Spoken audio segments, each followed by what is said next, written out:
मैंने जो भी किया ये सब अपनी खुद की इच्छा से नहीं किया, बल्कि तुम जैसे लोगों के कारण किया है, जिनको ये फास्ट फूड खाना इतना पसंद होता है कि फास्ट फूड से ज़्यादा और कुछ ज़रूरी ही नहीं होता।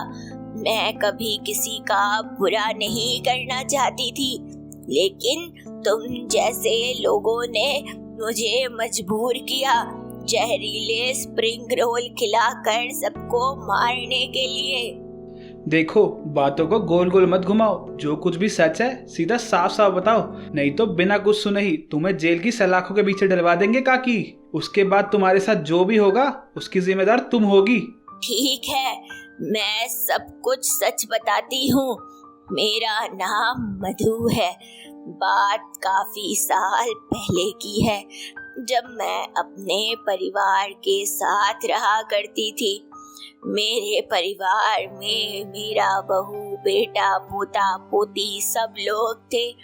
मेरे बच्चों को मेरे हाथ का खाना बहुत पसंद था, पर ये बाहर का खाना मुझे बिल्कुल पसंद नहीं था। और मधु हमेशा से ही अपने परिवार के सभी लोगों को घर का बना अच्छा और शुद्ध खाना दिया करती थी। जब तक बच्चे छोटे थे तब तक सब ठीक था, पर जैसे ही बच्चे बड़े हुए तो घर में फास्ट फूड जैसे स्प्रिंग रोल, मंचूरियन, नूडल आदि जैसी चीजों का आना शुरू हो गया। ऐसे ही एक दिन मधु सभी के लिए बड़े चाव से राजमा चावल और पुदीने की चटनी बनाती है। तभी घर की डोरबेल बजती है। मधु जैसे ही दरवाजा खोलती है तो सामने डिलीवरी बॉय हाथ में पार्सल लिए खड़ा था और वह मधु को देखकर बोलता है, जी, ये आपके घर वालों ने फास्ट फूड ऑर्डर किया है। कुल मिलाकर 1000 रुपए का बिल हुआ है। क्या इतना महंगा? मैडम जी, जल्दी से पैसे दे दो ताकि मैं जाऊं, मुझे और भी जगह खाना डिलीवर करना है। हाँ, लो। मधु पैसे देकर डिलीवरी बॉय से पार्सल ले लेती है, जिसके बाद वह टेबल पर राजमा चावल के साथ साथ फास्ट फूड भी सर्व करने के लिए रख देती है। सभी लोग खाना खाने के लिए बैठते हैं और जल्दी जल्दी सारा फास्ट फूड खा लेते हैं और खाकर जाने लगते हैं। तभी मधु कहती है, अरे बेटा, ये सब नूडल, बर्गर, स्प्रिंग रोल खाकर तुम्हारा पेट भर गया, और ये जो सब मैंने बनाया है ये कौन खाएगा?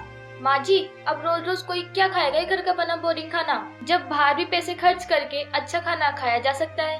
पर बेटा, ये सब सेहत के लिए हानिकारक है, ये हमें बीमार कर देता है। तभी तो तुम सबके लिए हर दिन कुछ नया बनाती हूँ। माँ जी, वो सब मुझे नहीं पता। मुझे बस इतना पता है कि बच्चे, मैं और ये भी रोज ये सब खाकर बोर हो चुके हैं, और वैसे भी इतने लोग रोज ये सब खा रहे हैं, उनको तो अभी तक कुछ नहीं हुआ, तो हमको कैसे हो जाएगा? इतना कहकर मधु की बहू और बाकी सब लोग वहाँ से चले जाते हैं। वक्त गुजरता जाता है। धीरे धीरे मधु के परिवार वालों का फास्ट फूड खाना बढ़ता जाता है और धीरे धीरे उनका घर का खाना खाना मानो जैसे घट ही जाता है। मधु खाना बनाती, पर मधु के अलावा कोई उस खाने का एक चम्मच तक नहीं खाता। ऐसे ही एक दिन मधु गुस्से से अपनी बहू से कहती है, ये सब क्या ड्रामा लगा रखा है बहू? अरे तुम लोगों ने घर का खाना छोड़कर ये घटिया खाना क्यों अपना लिया? कभी कभी खाना तो समझ आता है, लेकिन तुमने तो इसे हर दिन खाना शुरू कर दिया। अरे तुम एक माँ हो, एक पत्नी हो, अपने बच्चे और पति की सेहत का ख्याल रखना तुम्हारी जिम्मेदारी है, और तुम तो उनकी दुश्मन हो, दुश्मन। माँ जी देखो, अगर आप ये सोच रही हो कि आप ये दाल चावल रोटी खिलाकर हम सबको अपने बस में रख लोगी, तो ये सब आपका वहम है। और आज के टाइम पर फास्ट फूड हो या घर का खाना, पैसे देकर सब मिल जाता है। इसलिए आप हर दिन मुझे ये सब बोलना बंद कर दो।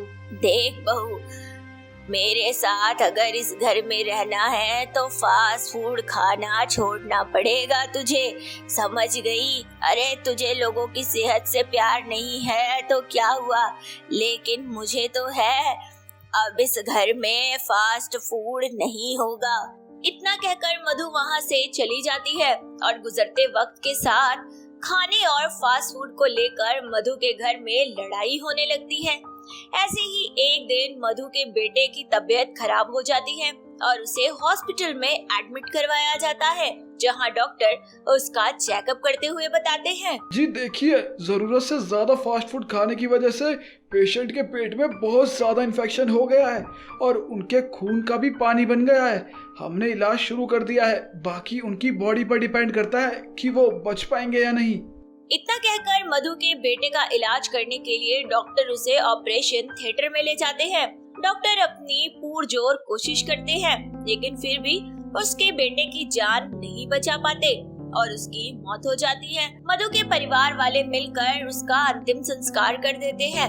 बेटे की मौत के बाद मधु की बहू बच्चों को लेकर हमेशा के लिए उससे दूर चली जाती है और फास्ट फूड के चलते मधु का सारा परिवार टूटकर बिखर जाता है। ऐसे ही एक दिन मधु खुद से रोते हुए कहती है, आखिर क्यों इस फास्ट फूड को बनाया, जबकि घर का खाना सबसे अच्छा होता है। अगर मेरे बेटे बहू बच्चों ने वक्त रहते मेरी बात को समझा होता तो आज मेरा बेटा इस दुनिया में होता। मेरी आंखों के सामने मेरे पोता पोती मेरे साथ होते। मेरी बहू कभी ये घर छोड़ कर ना जाती। मेरा घर टूटने की वजह सिर्फ और सिर्फ ये फास्ट फूड है। इतना सब हो जाने के बाद मधु के मन में फास्ट फूड को लेकर नफरत बैठ गई थी। साथ ही उसे अपने परिवार को खो देने का सदमा भी लग गया था। ऐसे ही एक दिन मधु रसोई में खाना बना रही होती है कि तभी वह सारा खाना डस्टबिन में डाल देती है और गुस्से से खुद से कहती है, नहीं खाऊंगी मैं ये खाना, मेरे बेटे की जान गई है, ऐसे ही अब मैं सबकी जान लूंगी। जो जो इस फास्ट फूड को खाता है मैं सबको मौत की नींद सुला दूंगी, फिर चाहे वो बच्चा हो, बूढ़ा हो या जवान। ऐसे ही समय बीतता जाता है और एक रोज काम से घर आते हुए प्रिया को एक रेहड़ी पर एक बुजुर्ग महिला स्प्रिंग रोल सेल करती हुई नजर आती है। इतनी गर्मी में कोई भी उसके स्प्रिंग रोल नहीं ले रहा था। प्रिया उसके पास जाती है और कहती है, अरे आंटी जी, आप इस उम्र में स्प्रिंग रोल बेच रही हैं और गर्मी भी इतनी हो रही है, आपको इस उम्र में काम करने की क्या जरूरत है? अरे बेटा क्या करूं, अब मेरे आगे पीछे कोई नहीं है। मेरे बेटा बेटी मुझे छोड़ के चले गए। बस मेरी बेटी ने मुझे स्प्रिंग रोल बनाना सिखाया था, तब से यही बेचकर अपना पेट पाल रही हूँ। तो आंटी जी, आपकी बेटी कहाँ है अब? बेटी तो बेटी होती है ना, शादी हो गई। शादी के बाद कौन पूछता है बेटा। आंटी जी, सुन के बहुत दुख हुआ। आप बताइए, मैं आपकी कोई मदद करूं? अरे बेटा, तूने इतना बोल कर इस बुढ़िया का दिल जीत लिया। ले अब तू स्प्रिंग रोल खा ले मेरे हाथ के। हाँ जरूर, आप मेरे को एक प्लेट स्प्रिंग रोल दे दो। प्रिया उससे स्प्रिंग रोल लेकर खाने लगती है और उसके बाद घर चली जाती है। प्रिया को उस बुढ़िया के स्प्रिंग रोल इतने ज्यादा स्वाद लगते हैं कि वह रोज उसके पास आकर 2-3 प्लेट स्प्रिंग रोल खा लिया करती थी, जिसकी वजह से एक शाम उसके पेट में बहुत दर्द होता है, जिस पर उसका भाई उससे बोलता है, अरे ऐसा क्या खा लिया तूने जो ऐसे मुर्गी की तरह फड़फड़ा रही है? बोला है इतना फास्ट फूड मत खाया कर। अरे कहाँ खो गई तू? रुक, मैं तेरे लिए इनो लेके आता हूँ, वो पी के सो जा, आराम मिलेगा तेरे को। अब अमन प्रिया को इनो लाकर देता है और वो उसे पीकर सो जाती है और सुबह बिल्कुल ठीक हो जाती है। अब वो अगले दिन अपने दोस्त नेहा को भी अपने साथ लेकर उस बूढ़ी औरत के पास जाती है और नेहा से कहती है, चल नेहा, आज तू मुझे आंटी के स्प्रिंग रोल खिला, बहुत टेस्टी होते हैं। अरे प्रिया, पर ये आंटी मुझे कुछ अजीब सी लग रही है। मुझे तो नहीं खाने यहाँ के स्प्रिंग रोल। चलना अपन किसी होटल में चल के खाते हैं। यार, ये बूढ़ी आंटी कितनी मेहनत से स्प्रिंग रोल बनाती है और इतने अच्छे भी होते हैं। होटल में भी तो ऐसे ही स्प्रिंग रोल मिलते हैं, उधर क्या अलग है। हम यहाँ खा के आंटी की मदद भी कर सकते हैं। ठीक है, अब तू इतना कह रही है तो मैं तेरी बात मान लेती हूँ। आंटी लगाना 2 प्लेट स्प्रिंग रोल, और हाँ, थोड़े तीखे कर देना। हाँ बेटा, जरूर। अब वो बूढ़ी आंटी उन दोनों को स्प्रिंग रोल देती है। प्रिया और नेहा बड़े मजे से स्प्रिंग रोल खाते हैं और रोल की काफी तारीफ करते हैं। नेहा जब प्रिया के साथ उस आंटी के पास जाती तो वह हमेशा ही स्प्रिंग रोल खाती, पर नेहा का तो कभी कभी का था। प्रिया हर रोज ही स्प्रिंग रोल खाने की आदी हो गई थी। अब ऐसे ही एक शाम नेहा के पेट में बहुत तेज दर्द होता है। उसके पापा तुरंत ही उसे डॉक्टर के पास हॉस्पिटल ले जाते हैं, जहां डॉक्टर नेहा का चेकअप करके हैरानी के साथ बोलते हैं, देखिए, हमें नेहा के पेट में एक बहुत ही अजीब सा जहर मिला है, जो धीरे धीरे नेहा का लीवर खराब कर रहा है और इसे ज़्यादा लेने से इसकी मौत भी हो सकती है। और अभी नेहा के पेट में इतना जहर नहीं था, तो हमने इसको बचा लिया और वह खतरे से बाहर है।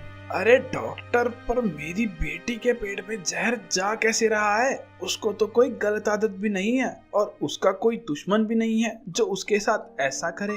शायद आपकी बेटी कुछ ऐसा खा रही है या पी रही है जिसमें जहर है। अगर कोई ऐसी चीज़ रोज खाए तो उसका बचना बहुत मुश्किल है। वो तो आपकी बेटी शायद कभी कभी खाती थी, इसलिए जहर ज़्यादा नहीं फैला। घर में तो सब रहते हैं और हम भी वही खाते हैं जो नेहा खाती है। मतलब यह जहर कोई उसे बाहर ही दे रहा है, और अगर नेहा ये खा रही है तो पता नहीं कितने लोग ऐसा जहर खा रहे होंगे। मैं अभी पुलिस की मदद लेके पता लगाता हूँ। डॉक्टर, क्या मैं नेहा से मिल सकता हूँ? नहीं, अभी कुछ बताने की हालत में नहीं है, और अब हमने उसको जो इंजेक्शन दिया है उसका असर काफ़ी देर तक रहेगा, तो बता नहीं सकते कब तक वो कुछ बोलने की हालत में आएगी। जी डॉक्टर, आप मुझे फोन करके बता देना जैसे ही नेहा होश में आए। अब नेहा के पापा उसके ऑफिस की तरफ जाते हैं और वहाँ जितने भी फास्ट फूड वाले थे सभी से उनके खाने का सैंपल लेते हैं।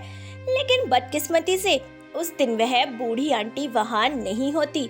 सारे सैंपल लेकर वह डॉक्टर को लाकर देते हैं, जिससे डॉक्टर को कुछ भी पता नहीं चलता। वहीं दूसरी तरफ प्रिया का स्प्रिंग रोल खाना जारी रहता है। ऐसे ही एक दिन जब प्रिया स्प्रिंग रोल खाती है, उसके थोड़ी देर बाद उसे खून की उल्टी होती है। उसे उल्टी करते हुए उसकी माँ देख लेती है और भागी भागी उसके पास आती है और कहती है, अरे प्रिया, यह क्या हो गया? तेरे मुंह से खून कैसे निकल रहा है? माँ, मुझे नहीं पता। यह बोलकर प्रिया वहीं बेहोश हो जाती है और उसकी माँ रोने लगती है। तभी उसका भाई वहाँ आता है और कहता है, क्या हुआ माँ प्रिया को? ये बेहोश कैसे हो गई? पता नहीं बेटा, मेरी बच्ची प्रिया उठ। प्रिया को हॉस्पिटल ले जाया जाता है, जहाँ नेहा पहले से ही एडमिट थी। अब डॉक्टर जिन्होंने नेहा का इलाज किया था वही डॉक्टर प्रिया का भी इलाज कर रहे थे। वह बाहर आकर सुषमा और अमन से कहते हैं, देखिए, ऐसा कुछ थोड़े दिन पहले एक और लड़के के साथ हुआ। पर क्या डॉक्टर, क्या हुआ? देखिए, आपकी बेटी के पेट में काफ़ी ज़्यादा जहर मिला है और काफ़ी दिनों से वो ऐसी एक चीज़ खा रही है जिसमें जहर है। क्या बोल रहे हो डॉक्टर? जहर? मेरी बहन को जहर कौन देगा? पर हाँ डॉक्टर, वो अभी स्प्रिंग रोल खा रही थी, तभी उसके मुंह से खून निकला। डॉक्टर, मेरी बहन ठीक तो हो जाएगी ना? जी देखिए, हम पूरी कोशिश करेंगे उसको बचाने की, और आप रोल लेकर आइए जिसको चेक करके हम सब पता लगा पाएं। जी हाँ डॉक्टर, मैं अभी लेके आता हूँ। अमन इतना बोलकर जल्दी से उस बूढ़ी औरत के रोल खरीद कर डॉक्टर के पास ले आता है और डॉक्टर उसे चेक करते हैं और पता चलता है कि उसमें जहर है। तभी नेहा भी होश में आ जाती है और वह सबको बता देती है कि एक बूढ़ी आंटी रोज उन्हें स्प्रिंग रोल खिलाती थी। अब अमन पुलिस को लेकर उस बूढ़ी आंटी के ठेले पर जाता है, पर डॉक्टर प्रिया की जान नहीं बचा पाते। प्रिया के चले जाने के बाद से घर में दुख का माहौल बन गया था।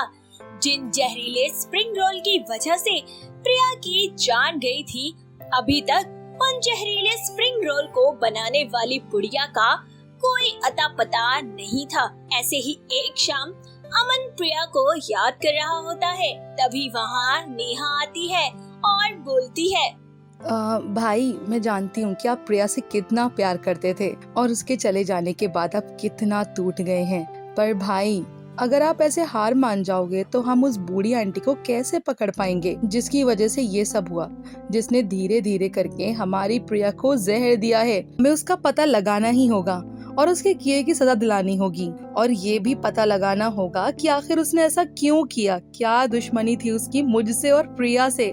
तुम सही कह रही हो नेहा, हमें उस बुढ़िया का पता लगाना ही होगा। मैं भी जानना चाहता हूँ कि आखिर मेरी बहन ने उसका क्या बिगाड़ा था जो उसने उसे जहर वाली स्प्रिंग रोल खिलाकर मार डाला। उसे उसके किए की सजा जरूर मिलेगी। अब मुझे राहत की सांस तभी आएगी जब मैं उस बुढ़िया को ढूंढ लूंगा और उसकी किए की सजा दिलवा लूंगा। तुम मेरे साथ पुलिस स्टेशन चलो, बुढ़िया का स्केच बनवाना है। अमन और नेहा दोनों पुलिस स्टेशन जाते हैं, जहाँ नेहा बुढ़िया का स्केच बनवाती है। पुलिस जगह जगह उस बुढ़िया का स्केच लेकर छानबीन करना शुरू कर देती है।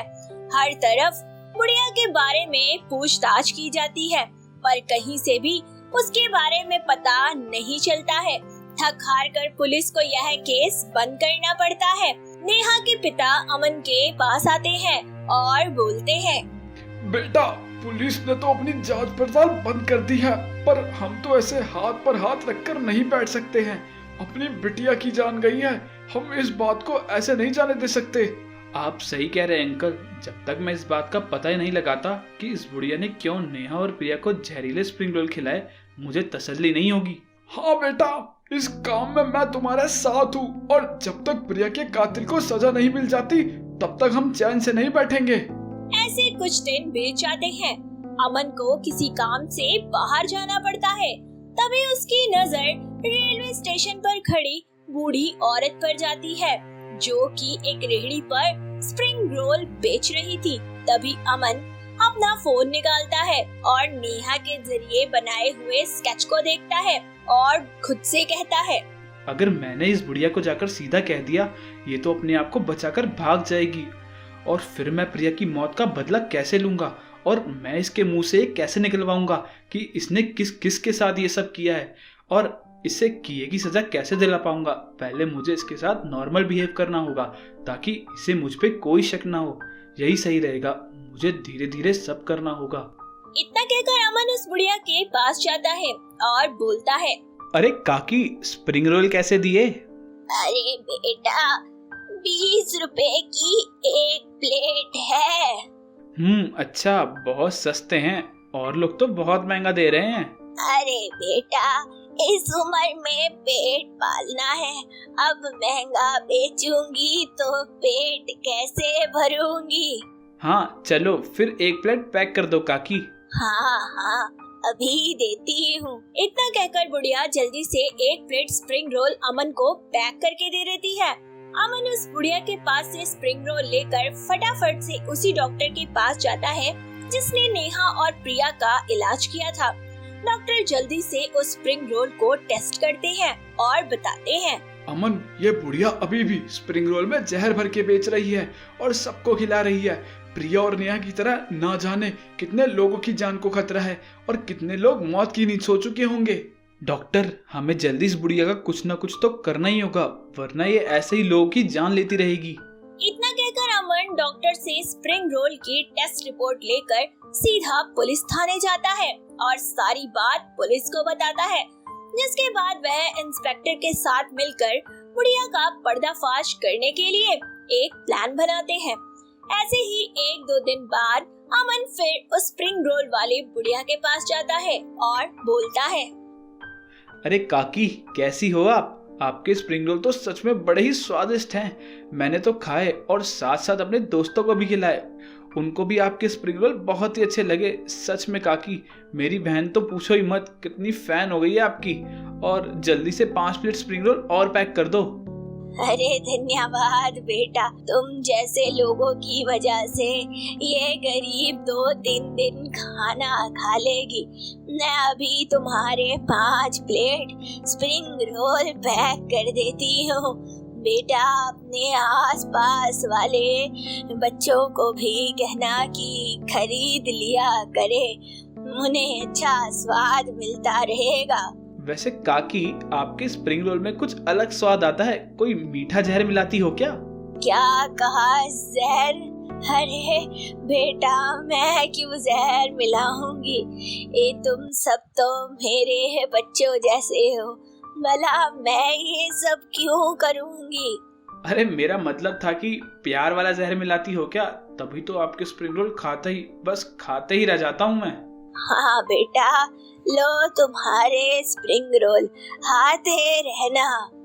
अमन स्प्रिंग रोल लेकर वहाँ से चला जाता है। वक्त गुजरता जाता है। अमन बुढ़िया का अच्छे से यकीन जीत लेता है। ऐसे ही एक दिन अमन बुढ़िया से कहता है, काकी, मैंने आपको दिल से अपना माना है और अब मैं चाहता हूँ कि आप ये स्प्रिंग रोल ना बेचें। आपको अपने घर ले जाना चाहता हूँ। आप मुझे बनाना सिखा दो, मैं आपको पैसे कमा कर दूंगा और आपकी सेवा भी करूंगा। अरे नहीं बेटा, मैं तुम्हारे साथ नहीं जा सकती। तुम्हारा खुद का परिवार है, मैं नहीं जा सकती। अरे मैंने सबसे बात कर ली है और किसी को कोई दिक्कत नहीं है। आप बस अब मेरे साथ चल रही हो तो बस चल रही हो। इतना कहकर अमन उस बुढ़िया को अपने साथ ले जाता है, जहाँ डॉक्टर, इंस्पेक्टर, नेहा का पिता और बाकी सभी घर वाले पहले से मौजूद थे। तभी नेहा बोलती है, याद आया काकी, कौन हूँ मैं? अरे बेटा, कौन हो? कभी नहीं देखा, और देखा भी होगा तो याद नहीं।